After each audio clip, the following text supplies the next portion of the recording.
Today I'll be reviewing CJ Nelson's Apex Longboard and making comparisons with the Special T Longboard by Taylor Jensen and my experiences with the Thunderbolt Red versus Thunderbolt Silver. First, let's talk about some quick specs for the two boards. The Apex is a pig shape with its wide point further back, while the Special T has a more neutral shape and wide point towards the center. For the bottom, the Apex has a deep nose concave for lift, a flat middle, then a small rolled bottom and flat out the back. The Special T has a scoop in the nose for lift, followed by a single concave. The Apex has a slight up rail in the front, a down rail in the middle, hard edge in the back.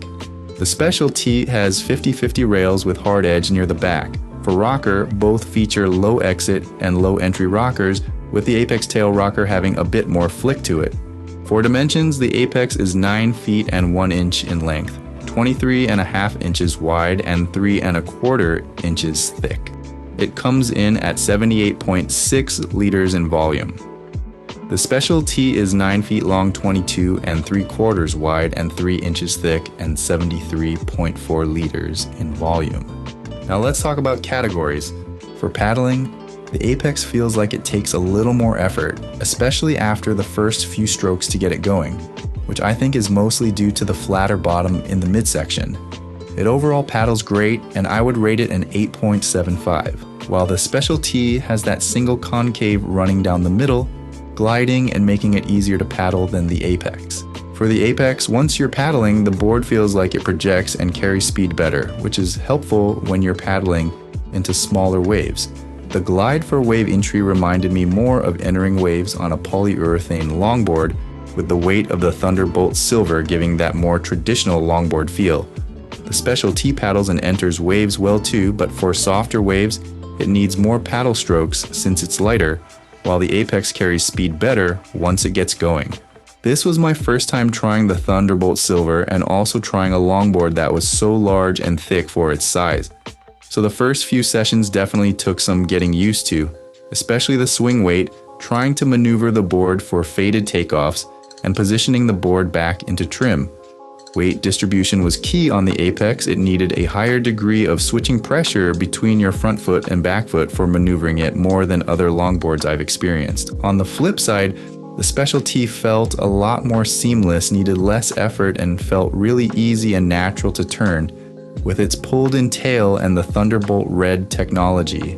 The Apex carries speed super well, even through the flats. I almost couldn't believe I was going this fast on a longboard just by standing in the middle of it.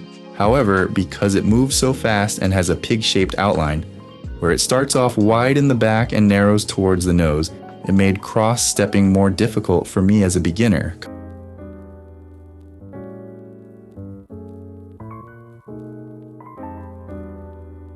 Compared to the Special T and its more neutral outline, it made walking the board easier, even if it doesn't go quite as fast as the Apex.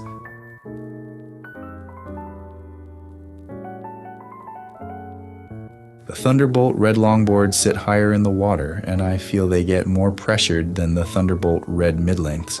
While the Thunderbolt Silver is definitely more durable and there's a lot less pressures on it than the Thunderbolt Reds. For me, I would ride the Apex in a smaller wave range compared to the Special T. Where I think the Special T does well in the 0 to 5 feet wave range, I would say the Apex is great in 0 to 4 feet. It still can ride a bit above that, but as you get higher in that upper wave range, like 4 to 5 feet and above, the more I preferred the Apex in a cleaner wave.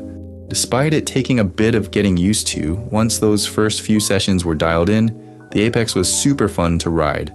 Although the Special T turned easier and transitioned smoother, the Apex felt like it turned shorter than what it was. It glided into waves better and felt really fun trying to figure out the balance of cross-stepping back and forth. Walking to that middle sweet spot to unlock its speed, or closer to the nose for some occasional nose rides.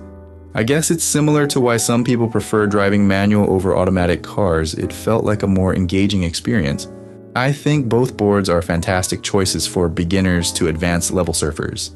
But for beginners, I would be more inclined to recommend the Special T, which paddles better and is easier to figure out the board with its more neutral rail outline and single concave. Where the Apex still can be good for beginners, but has a higher skill ceiling to ride to its fullest potential.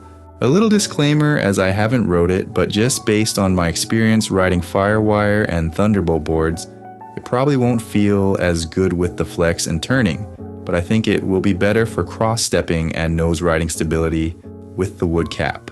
I had the Special T over a year ago, and this is a big reason why the board turned well so easily and worked great with this board. For the Apex, I definitely felt like enabled the best nose rides, but it was less forgiving. As you were walking up and down the board, you could just feel it pivoting too much if you stepped off the center line even a little.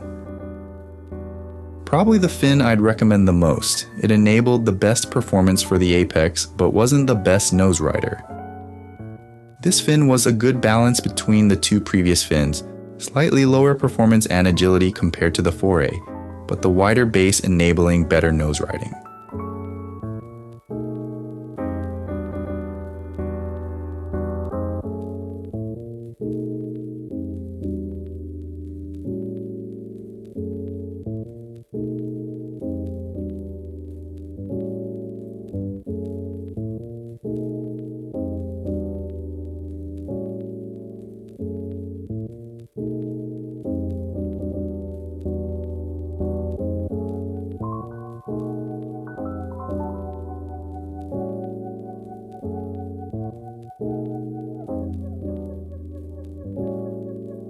If you are looking for boards that paddle, enter waves great and still perform, but are smaller than a longboard, check out these reviews.